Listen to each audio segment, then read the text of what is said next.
कक्षा 11वीं, विषय भौतिक शास्त्र।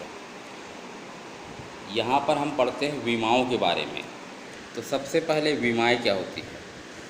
विमाएँ क्या है? किसी भौतिक राशि के व्युत्पन्न मात्रक को मूल मात्रकों के जिन घातों द्वारा व्यक्त किया जाता है, उन घातांकों को उस राशि की विमाएँ कहते हैं। जैसे क्षेत्रफल, क्षेत्रफल का सूत्र होता है लंबाई गुणित चौड़ाई।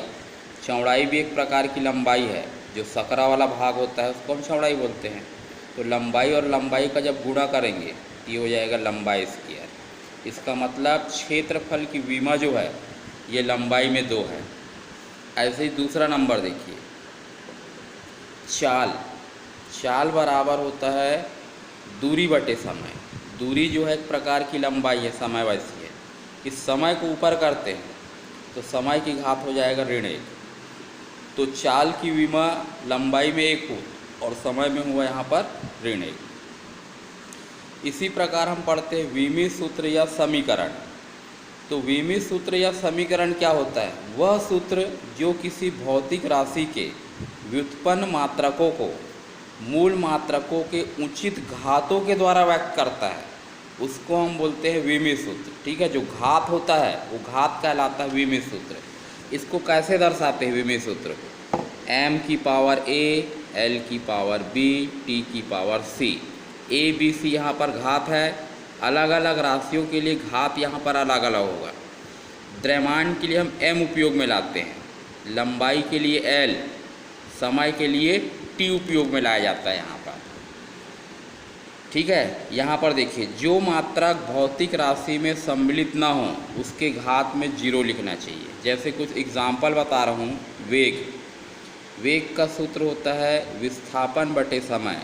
विस्थापन मतलब ये एक प्रकार की दूरी हुई, और दूरी के लिए हम लिखते हैं यहाँ पर l, समय के लिए t। ये t ऊपर जाएगा तो घातांक के नियम से जब नीचे का पद ऊपर जाता है तो उसमें हो जाएगा पावर -1। या देखो इसमें m नहीं है तो हम m की पावर 0 रख के इसको ऐसे ब्रैकेट के अंदर लिखते हैं, आयताकार ब्रैकेट के अंदर। इस रूप में भी लिख सकते हो, इस रूप में भी लिख सकते हो। फिर अब हम पढ़ते हैं त्वरण।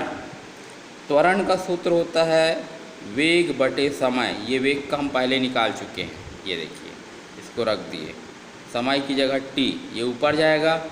t की पावर -1 पहले से है, ये वाला t भी ऊपर जाएगा तो t की पावर -2 हो जाएगा। या इसको हम लिख सकते हैं m0l t की पावर -2। ऐसे ही देखिए बल का, बल का सूत्र होता है द्रव्यमान गुणित त्वरण। ये द्रव्यमान के लिए m और त्वरण का देखो ये निकला हुआ है l t की पावर -1। इसको यहाँ रख दिए तो ये बल का निकल लिया। इसी प्रकार हम आगे और पढ़ते हैं। जैसे देखिए कार्य, कार्य का सूत्र होता है बल गुणित विस्थापन। ये बल का भी सूत्र है ml t की पावर -2। विस्थापन मतलब एक प्रकार की दूरी है, किसी निश्चित दिशा में चली गई दूरी। इसको l, ये वाला l और ये वाला l, l स्क्वायर हो जाएगा।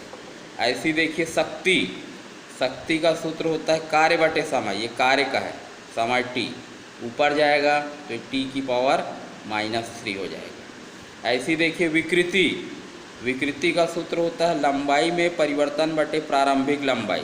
कोई सा भी लंबाई हो, परिवर्तन कुछ भी हो, l, प्रारंभिक लंबाई भी कट जाएगा, कुछ नहीं आएगा, सब 0। इसको विमाहीन राशि भी बोलते हैं हम यहाँ पर। ऐसे अगला हम पढ़ते हैं विमीय समांगता का सिद्धांत। तो ये विमीय समांगता का सिद्धांत क्या होता है?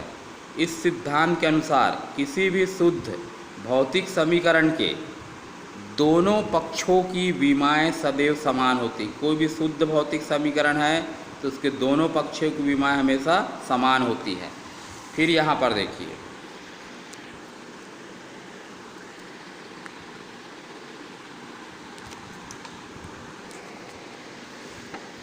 विमीय विश्लेषण की सीमाएं। विमीय विश्लेषण में क्या होता है? इस विधि में समीकरण में आने वाले नियतांक का मान हम नहीं निकाल सकते। यदि कोई भौतिक राशि लंबाई, द्रव्यमान या समय के अतिरिक्त अन्य मात्रक पर निर्भर करता है तो इस विधि द्वारा उस भौतिक राशि का विमीय सूत्र ज्ञात नहीं किया जा सकता है। इस विधि से त्रिकोणमिति पद, लघुगणकी पद, वाले समीकरण को ज्ञात नहीं कर सकते। यदि भौतिक समीकरण में दो राशियों के मध्य योग या अंतर हो तो इस विधि द्वारा भी उस समीकरण को प्राप्त नहीं किया। फिर देखिए, वीमी विधि से समीकरण जो है v = u + at, जो गति का पहला समीकरण है, इसकी शुद्धता की जांच हम करते हैं। इसके लिए सबसे पहले हमको सबकी विमा लिखना पड़ेगा। वेग की विमा जिसको हम पहले पढ़ चुके हैं Lt⁻⁻1, u ये भी वेग है, प्रारंभिक वेग बोलते हैं, इसकी विमा Lt⁻⁻1। त्वरण a की विमा Lt⁻⁻2, समय की विमा t। LHS में लिखा हुआ है वेग, तो वेग का ये विमी सूत्र लिखती है। RHS की विमा में u + at है, ये वेग की विमा, ये त्वरण का, और ये t, इन दोनों गुणा होगा, घात घट जाएगा T⁻⁻1, दोनों जुड़ेगा। तो इसमें सामने में 2 लिखना चाहिए, लेकिन नहीं लिखते क्योंकि यहाँ पर हमको सिर्फ विमाएँ लिखना है।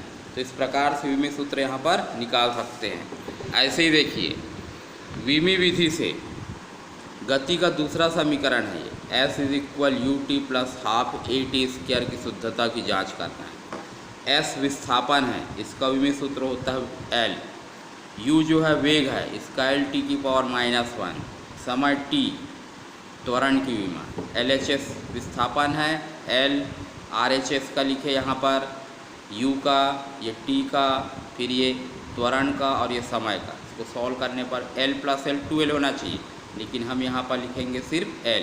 तो इस प्रकार से विमी विधि से हम भौतिक समीकरण की शुद्धता की जांच भी कर सकते हैं और उस भौतिक समीकरण को बना भी सकते हैं, लेकिन इसमें कुछ कमी रह जाती है।